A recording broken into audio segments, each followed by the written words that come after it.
देश के लिए जो शहीद हुए हैं उनको मेरा सलाम है। अपने खून से जिन्होंने इस ज़मीन को सींचा उन बहादुरों को सलाम है। नमस्कार, भारत ज्ञान अक्षर की टीम आप सभी दर्शकों का एक बार फिर से स्वागत करती है कारगिल युद्ध की इस अनकही दास्तान कारगिल सीरीज में। एक सैनिक अपने देश की सुरक्षा के लिए जो कुर्बानी देता है उसे शब्दों में व्यक्त करना बहुत ही मुश्किल है। जान हथेली पर लेकर घर से दूर, अपनों से दूर, सर्दी गर्मी बरसात में देश की हिफाजत में लगे रहते हैं। इन जाबाज सैनिकों के बलिदान का कर्ज हम भी नहीं चुका सकते। वो कड़ाके की ठंड में, धूप और बरसात में दिन रात सरहद की सुरक्षा करते हैं और उन्हीं की वजह से हम अपने घरों में चैन से सोते हैं। हमारे भारतीय सैनिक त्याग करने में इतने आगे हैं कि अगर मातृभूमि की रक्षा के लिए इन्हें अपने प्राणों का त्याग भी करना पड़े तो ये हंसते हंसते कर जाते हैं। ऐसे देश पर प्राण न्यौछावर कर जाने वाले जवानों की सैकड़ों कहानियां आप सभी ने सुनी होगी। ऐसी ही एक कहानी आज हम आपको सुनाएंगे। उस साहसी शूरवीर की कहानी को सुनने के लिए बने रहिए हमारे साथ। कारगिल का युद्ध अब अपने अंतिम पड़ाव पर आ चुका था। भारतीय सेना लगातार टाइगर हिल से दुश्मनों को भगाने में जुटी हुई थी। हमले की कमान 18वीं ग्रेनेडियर्स के सीईओ कर्नल कुशाल ठाकुर के हाथ में थी।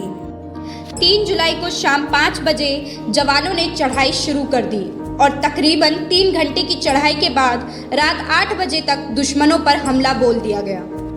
हमले के पहले भारतीय तोपखाने के 137 तोपों ने टाइगर हिल की चोटियों पर लगातार आधे घंटे तक गोले बरसाए। इस गोलाबारी का मकसद था 2 अलग दिशाओं से चढ़ाई कर रही 3 टुकड़ियों को दुश्मनों की नज़र में आने से बचाना।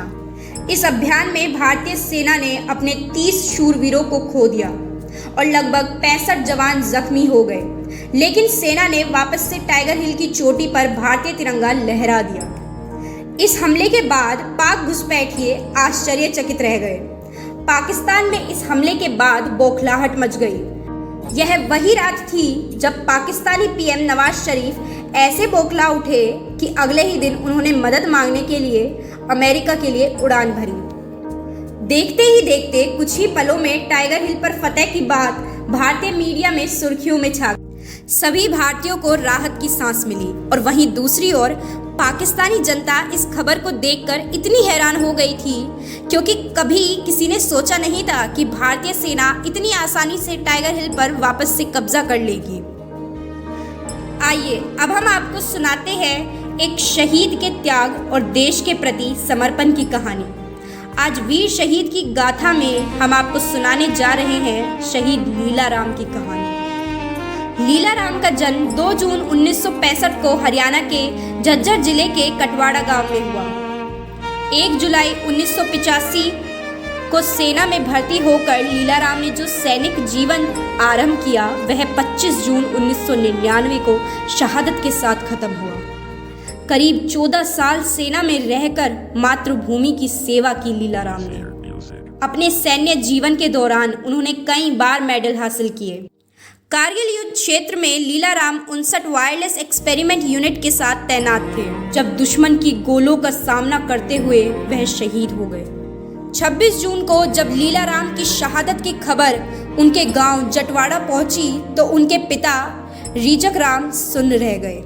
उन्हें अपना जीवन याद आ गया। वह भी बीएसएफ में रहे थे। उन्होंने तुरंत अपने बेटे के शव को सल्यूट किया और बोले, लीलाराम तुम मुझसे सीनियर हो गए हो। लीलाराम की माँ कलावती ने कहा, मैंने बेटा देश के लिए जन्मा था। उसने बहादुरी से लड़कर देश के लिए कुर्बानी दी है। उसकी शहादत पर हमें गर्व है। लीलाराम के परिवार में पिता के अलावा माँ, पत्नी और 2 बच्चे भी हैं।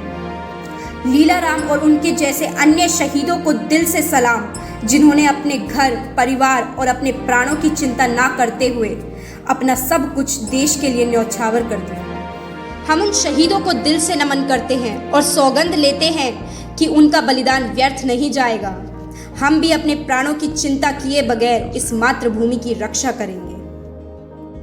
अगर आपको हमारी वीडियो पसंद आई है तो इसे लाइक करें, कमेंट करें और चैनल को सब्सक्राइब करना ना भूलें। आप भारत ज्ञान अक्षर को फेसबुक पर भी फॉलो कर सकते हैं। वहाँ भी आपको कारगिल सीरीज़ के सारे एपिसोड देखने को मिलेंगे। तो इसी के साथ हम आपसे विदा लेते हैं, फिर मिलेंगे अगले एपिसोड में एक नई कहानी के साथ और एक जाबाज की शहादत को याद दिलाते हुए। धन्यवाद।